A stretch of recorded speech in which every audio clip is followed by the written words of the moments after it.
Nous poursuivons notre cours sur les fonctions polynômes. Précédemment, nous avons travaillé sur les fonctions polynômes du second degré. Cette fois, nous travaillons sur les fonctions polynômes de degré 3. Alors, ici, nous avons plusieurs représentations graphiques. La courbe verte, ici, représente la fonction de référence, qui est la fonction cube f de x égale x au cube.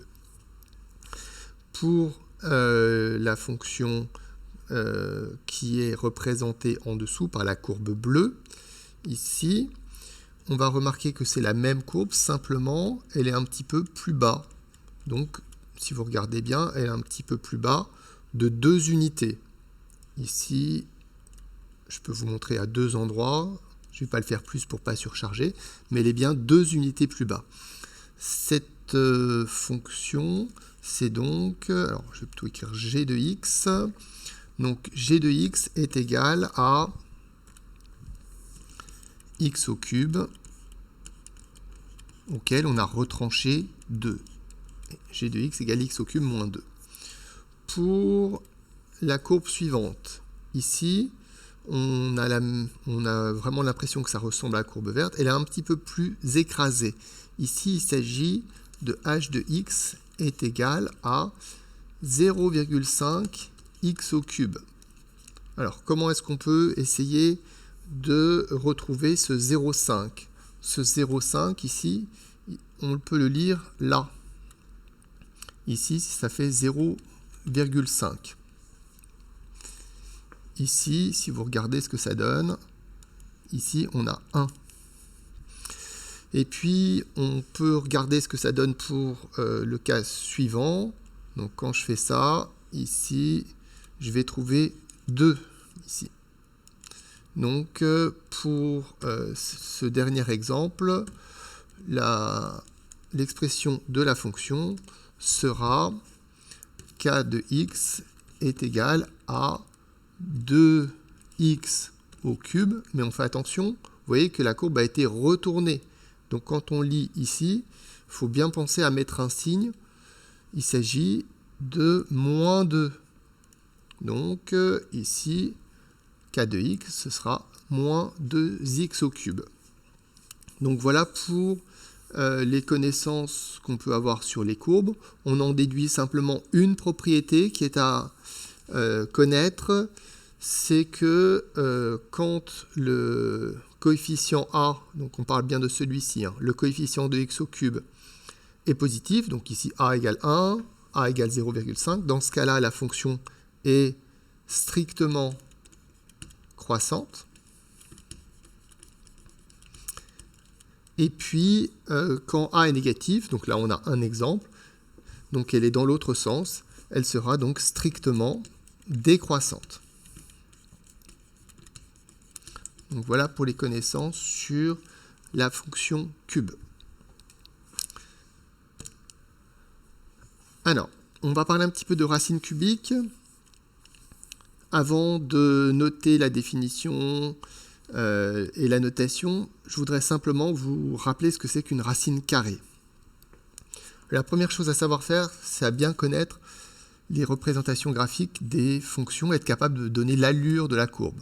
Donc, faites-le comme moi, vraiment à main levée. La fonction carrée, elle est comme ça.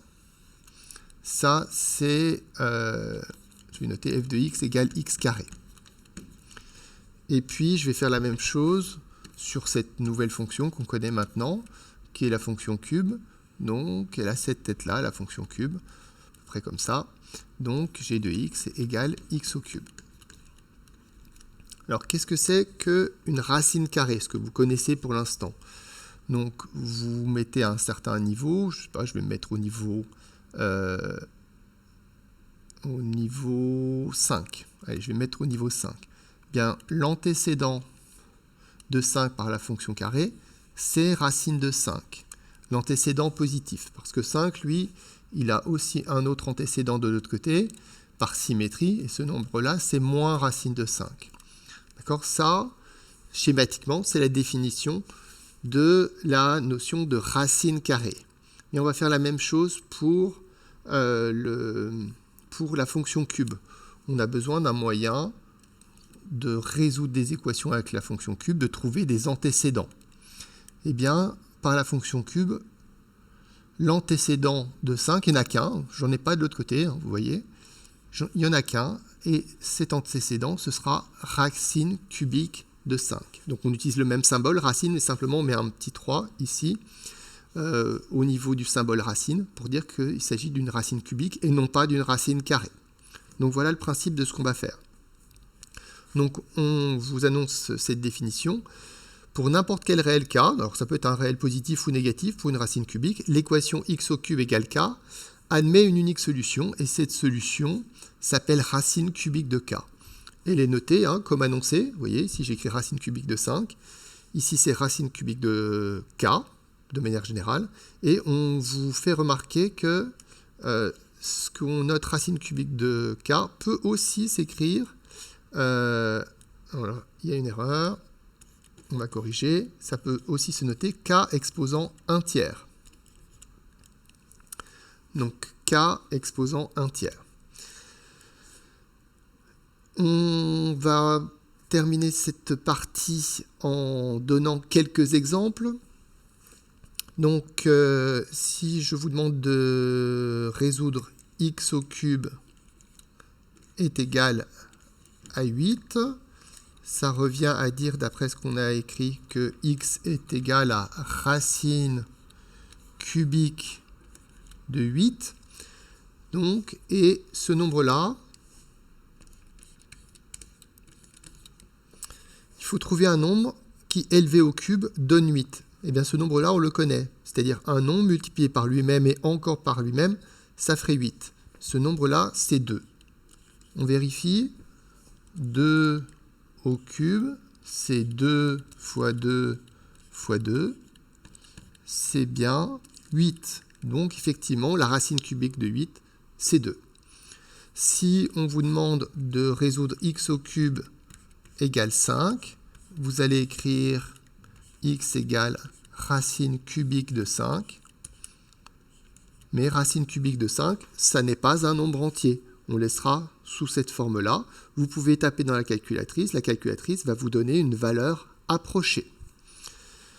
Voilà qui termine cette partie où on vous donne un certain nombre de connaissances à connaître sur la fonction cube.